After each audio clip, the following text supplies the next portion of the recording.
esse salmo aqui aparece essa pergunta no versículo 3. Senhor, que é o homem para que o conheças, e o filho do homem para que o estimes? Essa é a terceira vez que é feita essa pergunta. A primeira vez mencionada na palavra em Jó 7, versículo 17. Que é o homem para que tanto o estimes e ponhas sobre ele teu coração? Depois no Salmo 8, versículo 4. Que é o homem mortal para que te lembres dele, e o filho do homem para que o visites? E finalmente nesse versículo, no capítulo nosso, versículo 3, na nossa versão não há muita diferença, a gente não percebe muita diferença entre uma coisa e outra aqui. São duas palavras diferentes usadas para homem aqui. Uma é Adão e a outra em hebraico é Enosh, que é o homem mortal. No Salmo 8 fala do homem mortal aqui, né? Se eu não me engano. Que é o homem mortal. No primeiro, em Jó, na realidade, é Jó reclamando de Deus estar tratando com ele. Ele está falando aqui do homem mortal. O que é o homem para que tanto estimes e ponha sobre ele o teu coração? E ele está como que reclamando com Deus. O fato de Deus estar tratando dele, tratando com ele, sendo que ele estava querendo se justificar que ele era uma pessoa reta.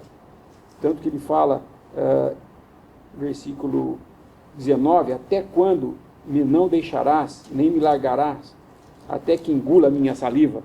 Em Jó ele fala isso. Mas o que é interessante nós notarmos agora é essas duas passagens nesses salmos. No primeiro salmo, Salmo 8, está invertido em relação ao Salmo 144. No Salmo 8, primeiro ele fala desse homem mortal, Enosh. Então seria assim, capítulo 8, versículo 4. Que é esse Enosh, o homem mortal? Para que te lembres dele, e o filho de Adão, para que o visites. Porque aqui ele está falando de Deus colocando o seu filho como o segundo Adão, o último Adão, aliás, o segundo homem, né? Para redimir o homem e para criar em Cristo uma nova criatura, uma nova criação das coisas. Em Cristo Jesus, que somos nós. No 144, versículo 3, fala: Senhor, que é Adão, para que conheças, e esse filho do homem que é o Enosh, que é o filho do homem mortal. Porque ele está aqui falando Deus tratando com o povo. E ele está falando, o que é o homem, sabe, para se preocupar com esses mortais aqui dessa nação.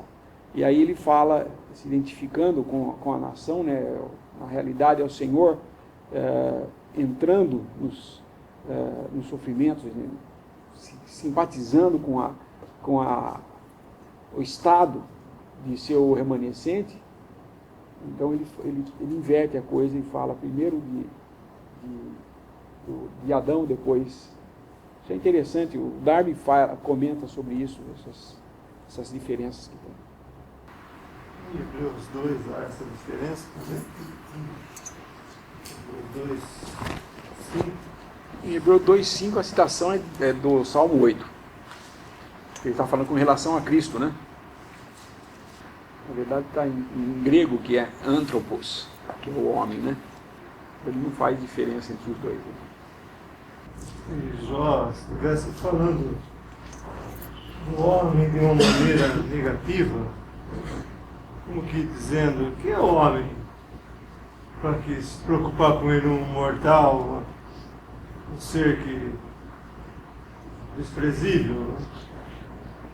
por causa do que ele estava passando, mas ao mesmo tempo o Espírito Santo está mostrando um outro aspecto.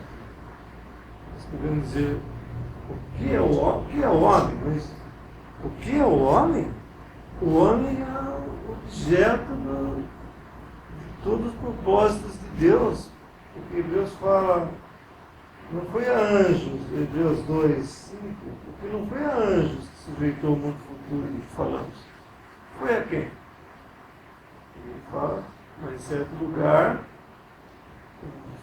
com alguém dizendo que é o homem para que te entenda, o filho do homem para que o visites, tu o fizeste um pouco menor do que os anjos, de glória e de honra coroaste e constituíste sobre as obras das tuas mãos. Esse é o homem. Deus fez, criou e constituiu o homem sobre as obras das mãos de Deus. Embora ele vai terminar essa explanação no versículo 8, todas as coisas lhe sujeitaste debaixo dos pés. Ora, visto que lhe sujeitou todas as coisas, nada deixou que ele não esteja sujeito. Mas agora, ainda não vemos que todas as coisas lhe estão sujeitas. Vemos, porém, coroado de glória e de honra aquele Jesus que fora feito um pouco menor do que os anjos, por causa da paixão da morte, para que pela graça de Deus provasse a morte por todos.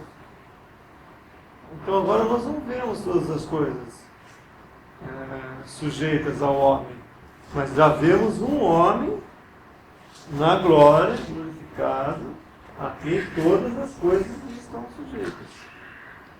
Então culmina tudo isso, né, com o homem, Cristo Jesus. Deus se fez carne, ele se manifestou muitas vezes em forma de anjo no Antigo Testamento, mas ele não permaneceu nessa forma angélica. Por quê? Porque ele não foi criado. Os anjos foram criados, um a um. Anjo não procria. Agora, os homens, Cristo se fez carne, ele nasceu de mulher, ele nasceu homem aqui nesse mundo, para nunca mais deixar essa forma de homem. Hoje nós temos um homem na glória por toda a eternidade. E hoje nós temos aqui na terra o Espírito Santo habitando no homem. O que é o homem? Aos olhos de Deus é algo preciosíssimo. Deus não é precioso aos olhos do homem, mas o homem é preciosíssimo aos olhos de Deus. O homem é o templo de Deus em espírito. Então essa passagem, né, ela é muito abrangente, ela fala de algo natural, fala de um homem mortal, mas ela fala também de um homem que é o objeto de todos os desígnios de Deus. E fala desse mundo futuro, né? Não foi antes que sujeitou o mundo futuro do que falamos, foi a homem.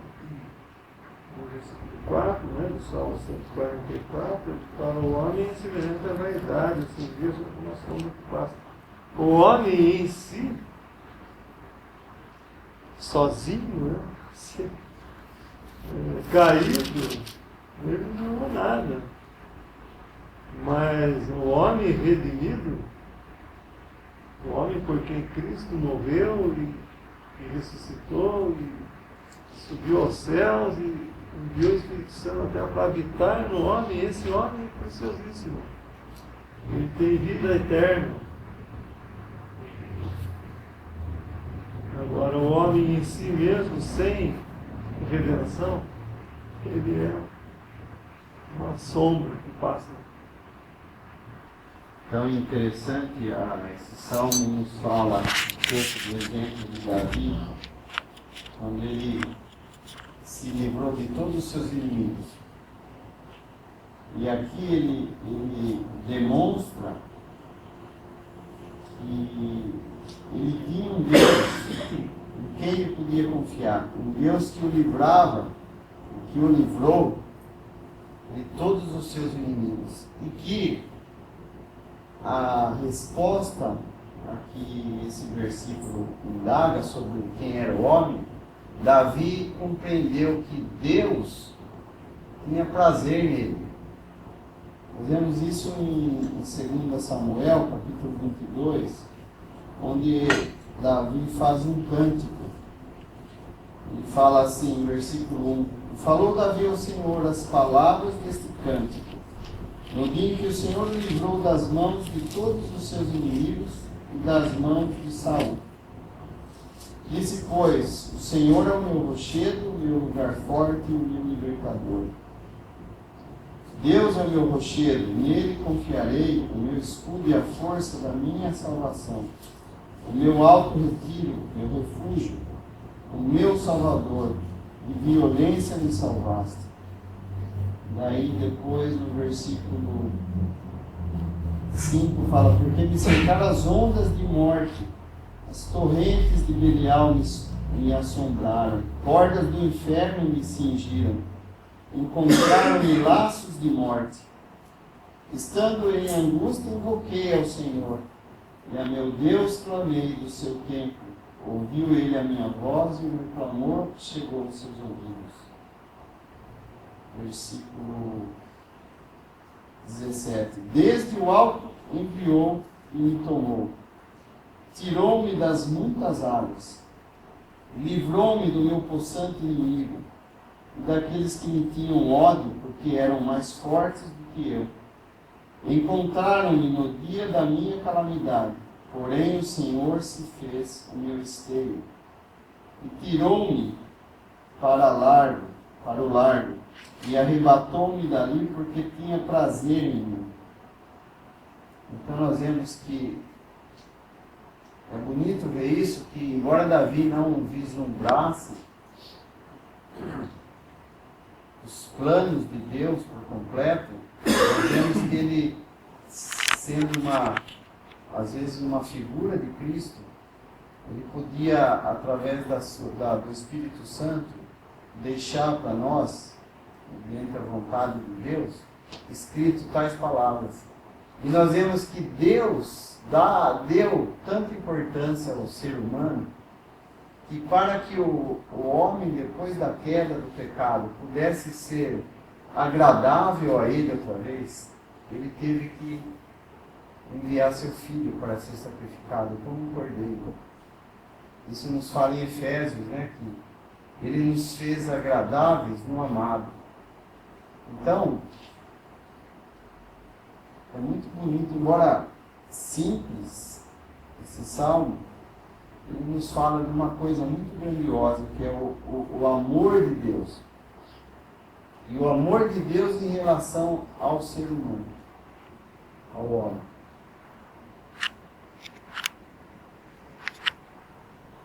E ele também reconhece que, na posição de rei, porque isso é uma coisa difícil para um rei reconhecer, né? Todo rei tem aquele sentimento de que o povo o segue porque ele é rei.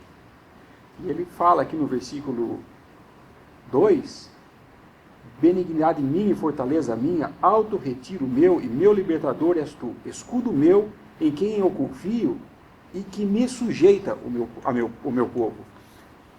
Ele reconhece que o povo é sujeito a ele porque Deus sujeita o povo a ele, não porque ele é o rei.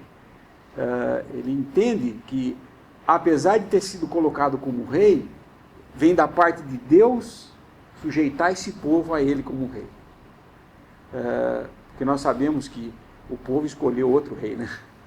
A escolha do povo foi o rei errado, né? E Deus tinha a Davi nos propósitos tanto que ele foge durante quase toda a vida dele, ele se refugia, porque ele é perseguido por esse homem que acaba se matando, né?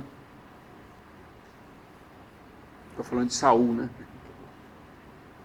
O rei que era segundo os propósitos do povo. O povo escolheu a Saul e Davi, que era a escolha de Deus, teve que fugir, boa parte da vida dele fugir de Saul, porque Saul queria matá-lo.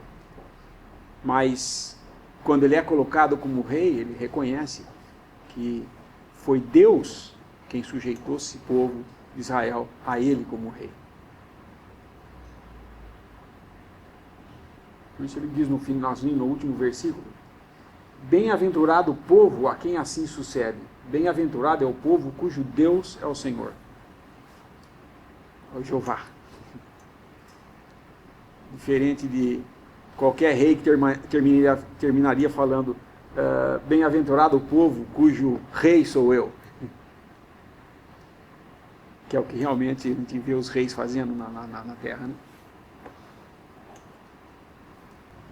Eu digo isso porque, historicamente, a gente sabe que o conceito que os reis tinham de si é de que eles eram Deus aqui na Terra. E uma amostra disso é que a Igreja Romana roubou um pouco essa ideia, não botou o nome de rei, mas de Papa, onde eles falam que ele é o representante de Deus aqui na Terra. Ele é a voz de Deus aqui na Terra. Isso é colocando um homem numa posição em que não lhe pertence. E Davi, tendo sido colocado como rei, ele não assume isso como uma posição em que o povo segue a ele, mas é que Deus faz esse povo obedecer ao rei que Deus colocou.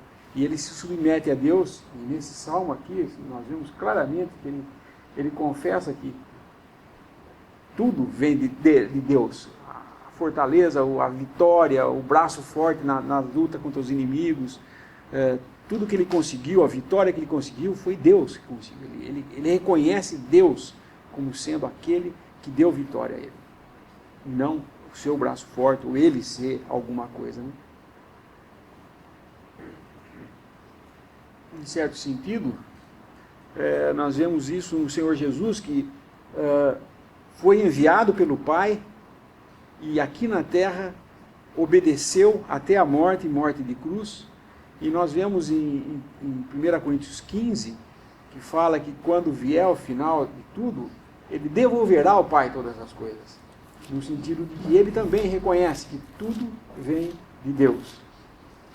Capítulo 15 de 1 Coríntios,